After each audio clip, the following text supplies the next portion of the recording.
Welcome, everyone, to the Equities Doorway podcast. Welcome back. How have y'all been? Welcome back, you dirty degenerates. We're all degenerates. True. We can all hold hands and kumbaya to this. Kumbaya. Alright, so, if you missed the dirty, nasty last week... Oh, no. Today, we are getting back into the gross... The criminal... The criminal? The criminal aspect of... I don't fucking know. True crime. History true crime. Victorian era true crime. The best kind of true crime. Some would say the dirtiest. Because I don't think they washed. No one ever washed back in those days. They didn't know what hygiene was. That's how they spread the bubonic plague and the black plague. True. So, today we are going to be talking about the Thames Torso Murders. Remember, Thames. Not as in the Skyrim Thames, okay? It's a different kind. For those of you that immediately thought Skyrim. Oh god, yeah. A game that I sunk way too much time into. We all have. We all have. And they're just gonna keep remaking it. Yeah, no, don't bother putting out a new game. Just make Skyrim again, please. Yeah. Only slightly different. Slightly better graphics. You'd only do that so many times. Yeah. Whatever, this is a topic for another time, maybe. We do that a lot, don't we? Yeah, that we do. So, the Thames Torso Murders were an unsolved series of murders that took place in London between 18... Why so many eights? I just got that. You dyslexic motherfucker. Oh, I'm sorry. Between 1887 and 1889. 18,887, yes. The year was ABY 18,887. Millennia before Christ was even born. Or was he at all? Ooh. Probably not. Or was he an alien? Between 1887 and 1889. Oh, God. With possible associated cases as far back as 1873. Ooh. And were one of Scotland Yard's first cases. Scotland Yard. Scotland Yard. The identities of most of the killer's victims, as well as the identity of the killer themselves, were never known, and to this day, the case remains unsolved. Oh, yeah. As too many of these do. These killings took place in the areas surrounding London, almost 40 years prior to the Cleveland Torso Murders in the United States. While there are some who think that the Torso Killer and Jack the Ripper may have been one of the same, not me, I think that's a dumb assumption. Yeah. We'll talk about that a little bit later. Most discredit that assumption as there are far too many differences and not nearly enough connections between the two other than place and time of the killings for that to be true. Okay. I see what you did. I mean, MO is like entirely different, which, you know, serial killers don't usually change up their MO.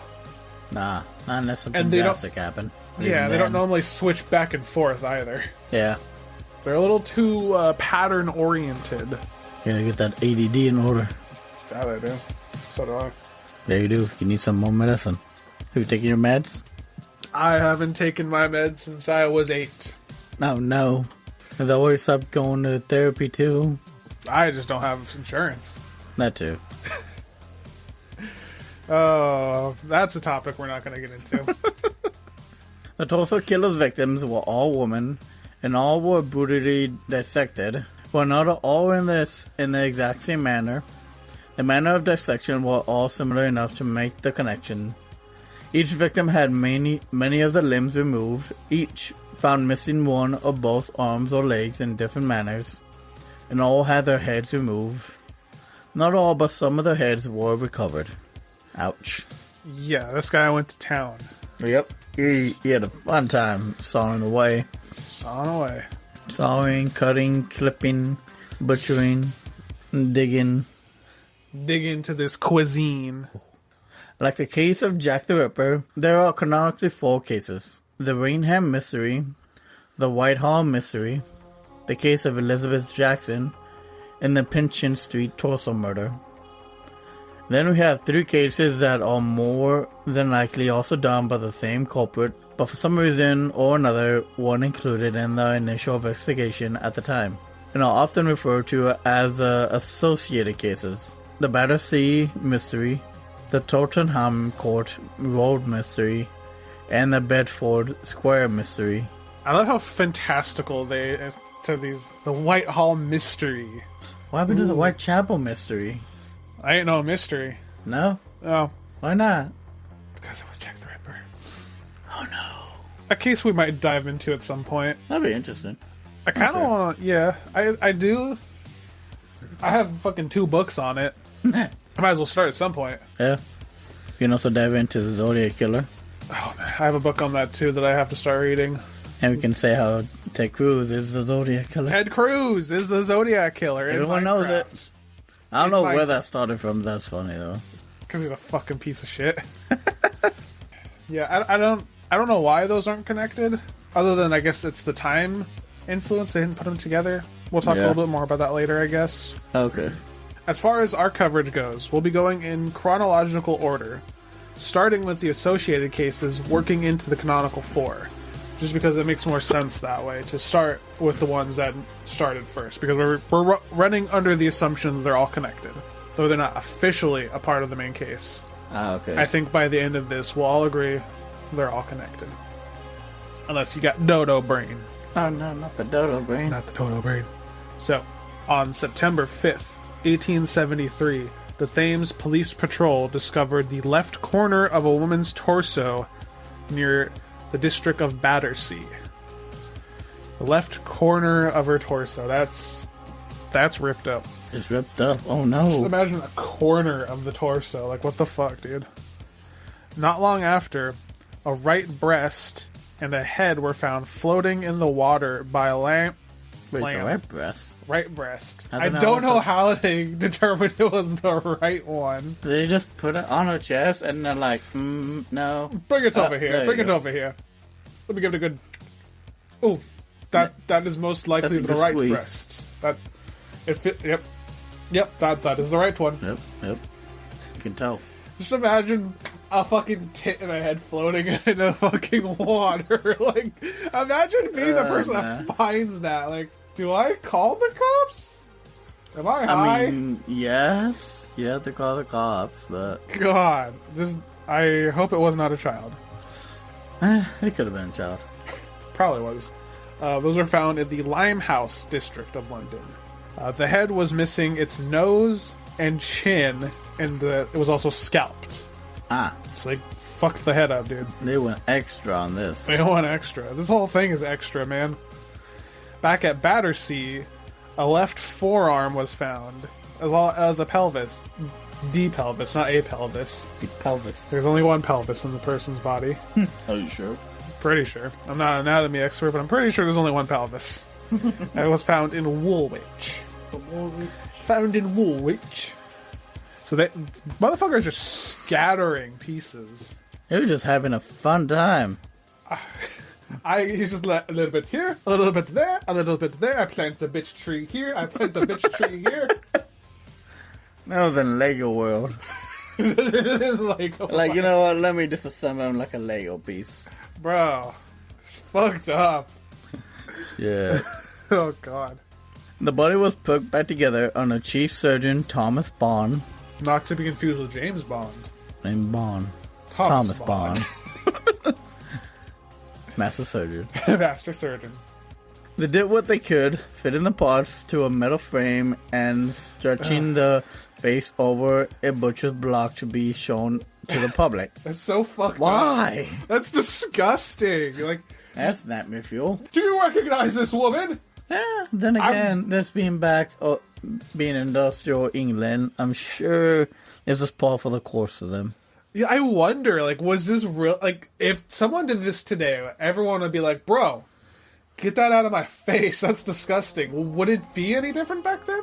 Like, did they really see that much shit back then? Because, I mean, a part of me thinks it seems like they did, because a lot of this shit happened. Yeah.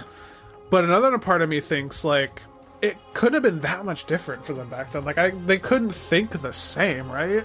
I mean, there was a really big gap in the classes and how they were treated. So they probably just saw it as, oh, that sucks. They're poor. I guess. It's fucked up. But yeah, just stretching out the face over a fucking butcher's block. Though I don't know how you can recognize that. It's like taking a massive Michael right here and just stretching it out even more. Does this look familiar? No, it doesn't even look human. It's like, did you know this was actually a famous actor? Yeah, like, exactly. Like, no, that does not look like fucking William Shatner. No, it doesn't. And don't see his face looking at his mask. But unfortunately, no one came forward to ID the corpse, and the body was buried in the Battersea Cemetery. Battersea. Oh, is that how you say it? Battersea? Battersea. What'd I say? Bristacy. What is wrong with me? Oh my god. In 1874, another potential body was... Partial body, my bad. A potential body. Another potential body. It has the potential to be a body, but it may not be a body. We'll get back to that on News Tonight at 7. News Tonight at 7. The partial body was discovered in the muddy shore of the River Thames. The body was female, missing its head, both arms, one leg, and had been treated with lime before being thrown into the river. Ow. I don't know what the fuck's going on with it. Like, it sucks that this guy was never found. Because, like, what the fuck is he doing? Trying to Frankenstein his own wife? Dude, maybe. Hey. 10 years later, what is known as the Tottenham Court Road and Bedford Square mystery would take place. On October 24th, 1884, a partial body would be found on Tottenham Court Road, a central road in London. It was also reported that a skull with flesh still attached and flesh from a right thigh bone had also been found. Gross. Yay. Nearby in Bedford Square, a garden square in the Bloomsbury district of London, a parcel containing a woman's arm had been discovered. The arm was tattooed, which at the time seemed to bring the general opinion to the arm belonging to a prostitute. I don't have anything more on that. I don't know why a tattooed arm means prostitute. Maybe it's a type of tattoo? I guess. But that's like the general consensus, I think, that most of these victims are prostitutes. I think that's one of the other reasons that they connected to Jack the Ripper, but again, doesn't make any sense, because Jack the Ripper didn't chop up his victims and throw them around. He just took out the women's... surgically. He just cannibal corpse songed them. 5 days later, a police constable found a parcel outside a town hall on 33rd Fitzroy Square containing a human torso, missing its head, arms, and feet. On both corpses, the medical examiner concluded that the dissection had been done by someone with a degree of surgical skill. No breakthrough had been made in any of the cases yet. And nor shall they ever. Spoilers, I'm sorry. Spoilers ahead. Spoilers ahead! Now we'll be getting into what is generally considered the chronicle full cases of the Thames Torso Murder. The Thomas Torso Murders. Not the Thomas Waynes. No. The first of these is known as the Rainham Mystery. Between May and June of 1887, the remains of a woman were found in the River Thames near Rainham, London. Gross. There you go. This is just all gross. A bundle was found first containing the torso of the woman. Throughout May and June, most of the parts of the corpse had been found in the river. The only parts that weren't successfully recovered were the neck and head. Assistant Police Surgeon Dr. Charles Hebert examined the body, but due to the lack of a head and the amount of time it had been submerged in water, made it difficult to determine anything other than the corpse being female. So just imagine, like, you're just chilling out by the river and body parts just popping up. Like, that's so fucked up. It happens in Seattle a lot. True. God, yeah, I guess so, huh? Yeah. Much like the earlier bodies, investigators determined a degree of medical knowledge was held by whoever had dissected the body, but it had most likely not been dissected for medical reasons. As the cause of death could not be determined, a jury was forced to return with a verdict of, quote, found dead, end quote. No shit. No shit. It was found dead. Sherlock. I'd always notice this in these, like, cases where they're like, this man had to have a degree of medical knowledge. I think this is the same thing about Jack the Ripper. Yeah. How do they know they had a degree of medical knowledge? Is it because they cut in certain ways that made it easy to cut up the body? Is it because it wasn't, like, hacked to fuck? And for all we know, they could have just killed them with a blunt force trauma and then just laid the body out and cut them up with a sword or something with a giant butch cleaver and just, like, one clean sweep. Yeah, I wonder how hard it is to cut up a body. Not that hard. Not if you have enough strong muscles. There's that irreverence again, I guess. Yeah. There we are, being irreverent. It's not the same now that you keep saying that word. Hey, she said it was good. We're good. Doesn't mean you have to keep saying it. Doesn't mean I have to keep being crude as fuck. What you all don't know is what I cut out of this after we're done. I especially me, I say a lot of things because, like, when we do this, my philosophy is just say whatever comes to mind. Yeah. And if I listen back and it's like, oh, I cut it out. Yeah. I cut out a lot of things I say. Dumbass. Just like, why would I think that's okay? Because it's funny. I think it's funny to us. True. Oh, man. And what are they gonna do? Try and cancel us? They don't even know who we are. Yeah, I mean, they probably do. All attention's good at... I mean, canceling doesn't even work, dude. It doesn't. Look at all the people who've been canceled. They all have fucking movies and shit. True. Like, bro. Cancel culture. Cancel only works if the person that's trying to cancel actually cares about them. Otherwise, be like Eminem and just don't give a fuck. I know, right? Dude, it's so stupid. We've been trying to cancel Eminem for the shit he's said in the past. Dude, I'm trying to cancel him for fucking ever, dude. This could be funny. This takes us to the next case, the Whitehall Mystery. Which is also a board game, apparently. Wait, what? Yeah, the Whitehall Mystery. I was looking this up, and the first thing I got was a board game, kind of like the Jack the Ripper one we never played. Oh, yeah, that's right. Is it a Whitechapel Mystery game? No, Whitehall Mystery. Huh, like, about this, I guess. This whole case. Huh? Fun times. Fun times. Fun times with the family. Fun times with the family. Oh, little Timmy discovered a right breast. Woo. And Sarah, you see these ladies, don't become like them, okay, sir? And then you won't wind up like this. If you believe in God like I tell you, everything's gonna be okay. You know, that's never the case. It's okay, though. It's never the case. There's no God. I'm sorry. Ooh. God damn it. We're on something today, man. Here you are. Between September and October of 1888, the dismembered remains of a woman were discovered at 3 different sites throughout London. One of which was the construction site of Scotland Yard, soon to be new headquarters. First, the right arm and a shoulder were found on the embankment near Pimlico. The fuck kind of name is Pimlico? Dude, there's some weird names over there, man. What does Pimlico even mean? I don't know if I'm saying that right. Woolwich, Pimlico, Battersea. You guys got some weird fucking names over there. It was found near Pimlico in London on September 11th. September 11th? Yeah, September 11th. No! Shut the fuck. Why? That has nothing to do with this. Oh, I'm gonna have to cut that out. You bitch.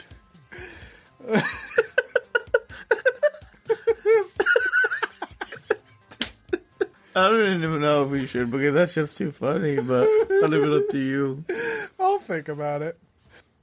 At first, police believed it was just a prank by some medical student. It's just a prank, bro. Who the fuck would think this is a prank? I know. Who is like, hey, it'll be fucking hilarious if we take this dead body we have here and just, like, throw it around, dude. Yeah. Just throw it. It's just a prank, bro. Yeah, it's just a prank, bro. It's just a prank, bro. Don't tase me, bro. Don't shoot me, bro. Don't shoot me, bro.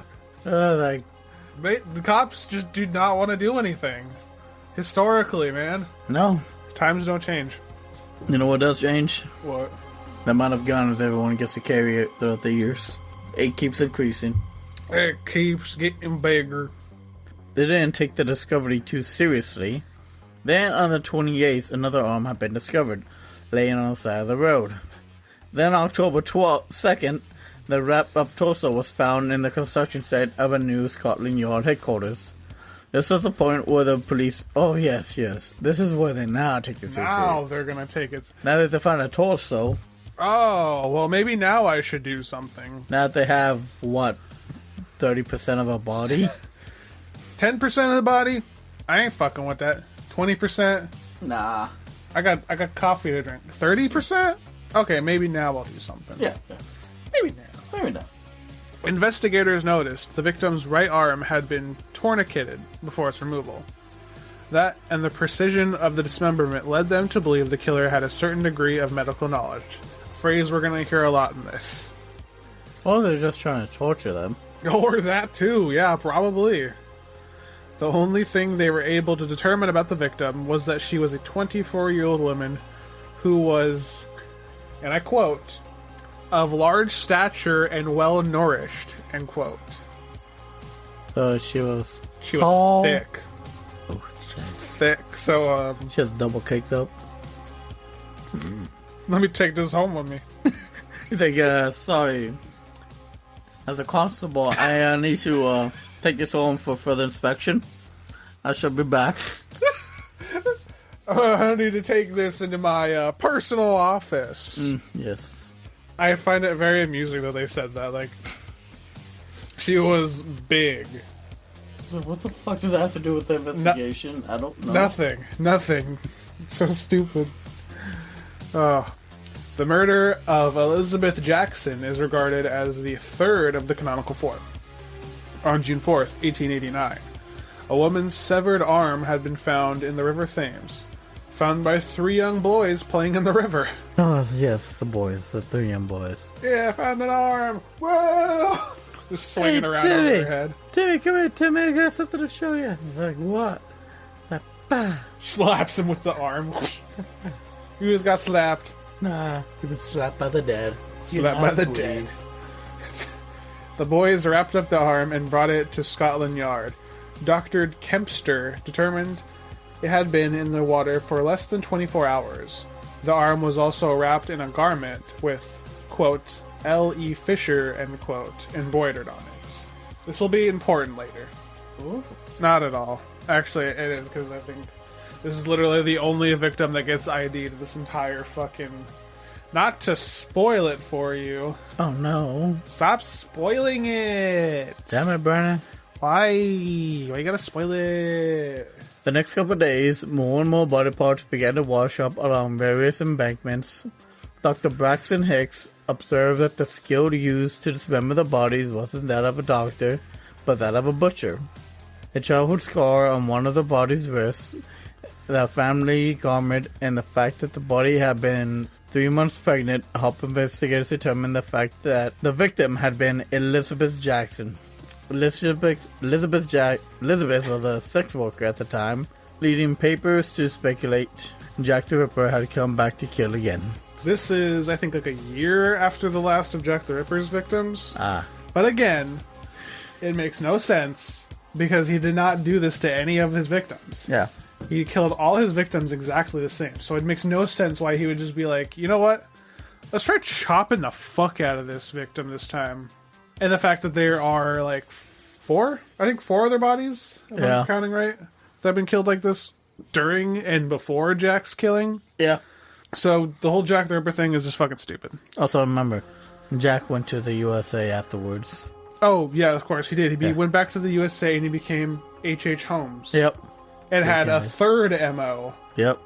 Even though there is an entire fucking timeline of H.H. Holmes' history because we know exactly who he is. Yeah. Or was. But no, he became H.H. Holmes, of course. I've seen so many people say, they're like, what if Jack the Ripper was H.H. Holmes? You're an idiot. Dishonor on you. Dishonor on you and dishonor on your family! And on your cow. On your cow. I don't even have a cow, but okay. You want to know something funny? What? Elizabeth's right thigh had been tossed over the wall of the Shelley estate. The Shelley estate as in that of Mary Shelley. Oh, shit. Author of Frankenstein. Maybe that's where she got the idea for Frankenstein. Huh. I have an idea. Actually, I think she was already published Frankenstein by this point. Oh, really? I think so. I mean, it's not like this. It wasn't new. They've been finding dead body parts everywhere for the past couple of years. So she probably like, what if they're doing this? I wonder. Let me see what it is. I wonder when Frankenstein was published. It was published when you were born. It was. Yes, I was born in 1818. Nice. So, Shelley was an old lady at this point. Yes, I was born in 1818. But I didn't grow up to the early 2000s. No. So I was born on a leap year, you see. I was born on quite the leap year. The leap century, if you will. The leap century. The leap millennia. The leap millennia. No, that'd suck, actually. No. The final case in the canonical four is referred to as the Pinchin Street Torso Murder. On September 10th, 1889, PC, police constable, if you will, William Pennant discovered the headless, legless torso of a woman under the railway arch on Pinchin Street in Whitechapel. Hey, Whitechapel. Whitechapel. The missing body parts were never found. Never. Oh, no. Never. So I think this is one of the ones where dumb people are like, it was in Whitechapel, so it had to have been Jack the Ripper. Was it Jack the Ripper because it was found in Whitechapel? No. No. No, you're an idiot. No. The body had been found at 5:15 a.m., and bruises along the back and arms indicated that the victim had been severely beaten before her death, which was determined to be a day before her discovery. Her abdomen had been excessively mutilated in a way very similar to Jack the Ripper. Her genitals had remained intact. Which is important because that's what he always did. He always fucking ripped her uterus out. Yep. And he never cut off limbs. Never. So how about you stop being stupid? Nor did he scatter them like he was trying to play a game of tic-tac-toe. Yeah, no, he didn't just throw shit around. He had a... He had a system. He got a system. It worked. He got away with it. Yeah.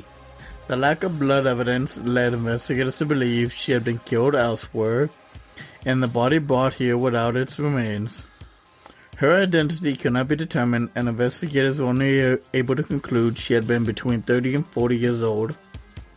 And that is the final victim, and something I forgot to write down on our script. Mwah. Some notes I had. Some notes. So that's basically where this ends. Yeah. But I have here, let me just read this real quick. In November 1886, a woman's torso was discovered on the steps of the, I might pronounce this wrong because this is French and I didn't look up the pronunciation. Yeah. Montreux Church. The torso was missing its head, legs, right arm, left breast, and uterus. In June of 1902, a woman's torso was found in Salamanca Alley in Lambeth in London. So in 2002, a writer by the name of R. Mitchell Gordon suggests in his book The Thames Torso Murders of Victorian London that these two cases are connected. So there's possibly a couple more cases. It also, though, begs the question, I don't believe at all that these killings were the same as the ones in Cleveland because it was like 40 years apart. And you have to assume that the killer is at least in their like 20s, right? Yeah. Probably about their 20s. So that would make them like at the very least 60 something. I don't think a 60-year-old could do this. But it's funny that there are like separate killings involving people cutting up the bodies like that. But I guess you could also say it's just a good way of disposal because it makes it obviously very hard to ID who they were, especially back then. Yeah, true. But unfortunately, that's where this ends. This remains unsolved. I don't even think there were suspects. No?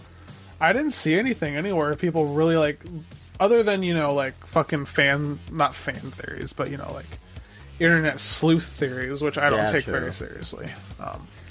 I didn't really see anything about official suspects. It seemed like once it ended, they just kind of like, okay. Probably because the few women that were able to be identified were identified as prostitutes, and we all know how law enforcement does not give a fuck when prostitutes are murdered. Yep. No one cares. No one cares. Are they people? To law enforcement? No, apparently. Nope. And not to anyone else. That's why Epstein got a lot of girls and boys. That's why the majority of serial killers kill prostitutes. Yep. I'm convinced they know they can get away with it. Oh, definitely. So, most of the times, people don't even realize it's a serial killer killing them until they kill at least 5 or more prostitutes. So fucked up. Because, these cops are just like, oh, there's a dead prostitute. It's just, it's the nature of the life. Nothing we can do here. What was that, I can't remember what the term was, but back at, I was watching an episode of the CSI. Is that one of special investigators unit that had to do with like sex crimes and whatnot? SVU. Yeah, SVU. One of the episodes I was watching, there was a cop there that was really cold and distant. He just didn't care, and he said an acronym that had to do with they thought the girl was a prostitute just because of the way she was dressed. She was really young, but they didn't know who she was. They just assumed, oh, a young pretty girl with a nice dress, she's probably a prostitute. Not who she was in the end. But they just assumed it and considered her like non-human type of thing. What's fucked up about shows like SVU and all that? Yeah. Apparently, they all work with law enforcement and stuff to make those episodes and those shows, and there's contracts that get made, especially in movies where they're military movies. They have contracts with the military, and they're just literally not allowed to make them look bad at all. Oh yeah, no, not at all. No. Last Podcast on the Left has a good term for that though. They call them the less dead. Yeah, I think no, not the less dead. Yeah, but yeah. Where it's just no, they're dead, but they're less dead because no one seems to fucking care that they're dead. Yeah. And then you got John Benet Ramsey, who is the most dead because she dies, and everyone's like, "Bro, even though law enforcement didn't do shit." Yeah. But yeah, no, unfortunately that's where this ends. Nothing has been turned up. No suspects. It's just a weird string of killings. Thank you all for listening to that. Thank you for coming. Hopefully you find this somewhat entertaining. Even though there was a lot of gruesome stuff. I hope we were irreverent enough for you all. God damn. I do have I have some stuff in the works. Some fun stuff in the works. I'm going to do a few more history ones. Yeah. At some point I have to start reading that book on magic, the English magic book, because that would be a fun episode to do. It would be. It would be pretty cool. For now, thank you all for listening. For now, you did. I wish. No, Daddy, no. Thank y'all for listening and stopping by. Have a good day. Blessed be. Hail Satan! Take care. Bye.